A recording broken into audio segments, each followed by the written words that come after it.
So today's video is for the camera nerds because we have a bunch of information regarding the camera upgrades coming to iPhone 16 Pro. That's pretty much the only thing that consistently changes with each iPhone generation because they've become cameras more than smartphones nowadays. But hey, if my iPhone can take crispier shots, that's awesome. So let's talk about this as well as some other tidbits. We begin with a report from fairly reliable source Mijinbu, and TIL, apparently that's the name of a Dragon Ball character?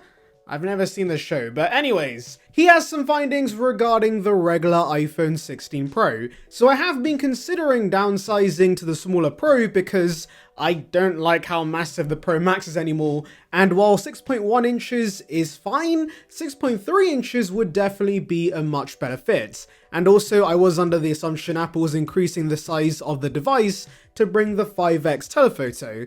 But interestingly, Mijinbu claims the actual size of the device won't be hugely different, and it might not get the periscope lens we were expecting. According to his findings, EVT models of the 15 Pro had a periscope lens that was smaller than the one in the Pro Max, but still offered 4x zoom and was about the same size as the main lens. Now, we're not sure why this didn't make it to the final product, but Mijin believes that if Apple makes the mold frame narrower on the device, we could see that periscope lens with little change to the size of the device. Now, upon reading this, I was wondering what the heck mold frame was, and I'm guessing it might be the thickness of the titanium chassis, so of course, if that gets thinner, it could allow Apple to squeeze in a periscope lens. But unfortunately, if Mijinbu's right about the EVT iPhone 15 Pro, it does seem like the regular 16 Pro won't be getting the same 5x from the Pro Max, and instead it will have a smaller 4x telephoto, which I guess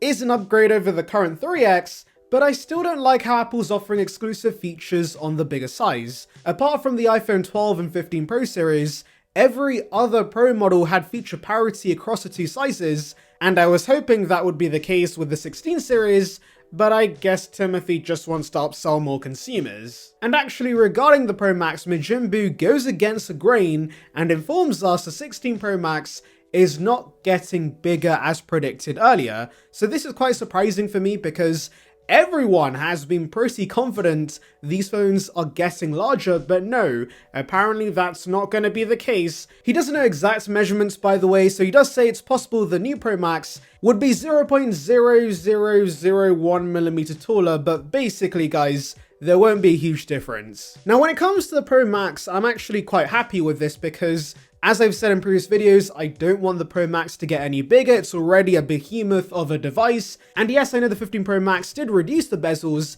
and the overall footprint of the device, so it's slightly smaller than my 14 Pro Max, but I still don't think it should get any bigger because this is not a bloody iPad. However, when it comes to the regular device, I am gutted it's not getting that much bigger because, as I said, I'm fine with 6.1 inches, but I'd rather have a 6.3 inch iPhone that also included the 5x. Anyways, my dreams about the regular Pro sharing the same cameras as the Pro Max continues to fade away because alongside this report from Mijinbu, we have a Weibo source telling us the main sensor on the Pro Max might only get an upgrade.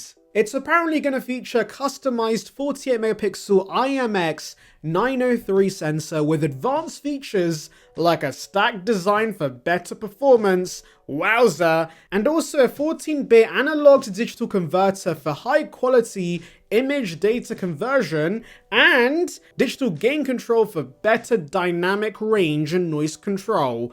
I definitely wasn't reading that off a teleprompter, but those are very fancy words that went over my head because I'm not a camera nerd. But hey, that means Timothy can come on stage and say good morning. Today we have the greatest iPhone camera yet.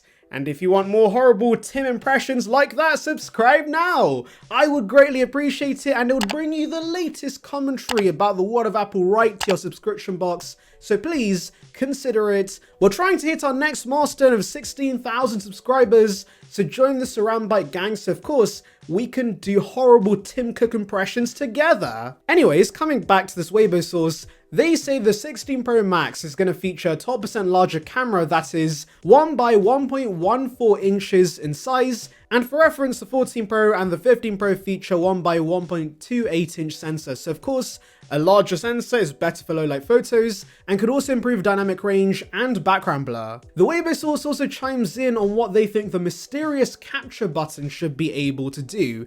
Mark Gurman previously told us the capture button will be able to record video, and many of us guessed it would be tied into spatial audio because Apple now has a $3,500 headset to sell, but the information gave us information that the capture button will have features like the ability to zoom in and out by swiping left and right on the button and focus on a subject with a light press. And that's basically what this Weibo source says. The capture button's main function will be to open the camera out for photos and videos, but a light press enables the user to adjust focus, and this basically imitates what you can already do on most DSLRs and mirrorless cameras, where the shutter button has two stages. Pressing it down halfway locks the focus or exposure, and pressing it all the way down captures the photos. So clearly, Apple wants to continue destroying the camera market, and they're doubling down on the iPhone, replacing those cameras for most of your needs. This does explain why the capture button is going to be located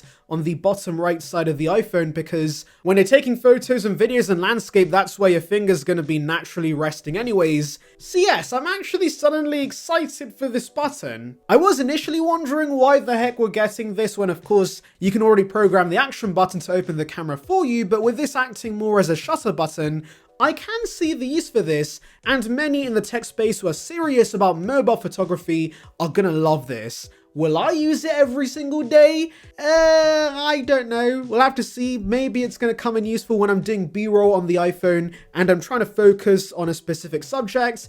But what I'm wondering about is if this will be a haptic button, as rumored earlier, because clearly Apple's still obsessed about having fancy buttons, and introducing this as a haptic button first makes the most sense, because if there are issues, it's not a huge problem, since ultimately this isn't as essential as a volume or power button. Finally, I do want to talk about a camera upgrade that I believe is coming to both Pro devices, and that's a 48 megapixel ultrawide. Now, I'm pretty hyped about this because whilst the Pros definitely have a solid ultrawide that at least has autofocus unlike the regular phones, there is still a major difference in quality between the main lens and the ultrawide, so jumping to 48 megapixels could fix that. Also remember that because the main lens has such a limited focus distance, nowadays I am relying more on the ultrawide for close-up and macro shots, and so having larger pixels with the ultrawide sensor would be greatly beneficial.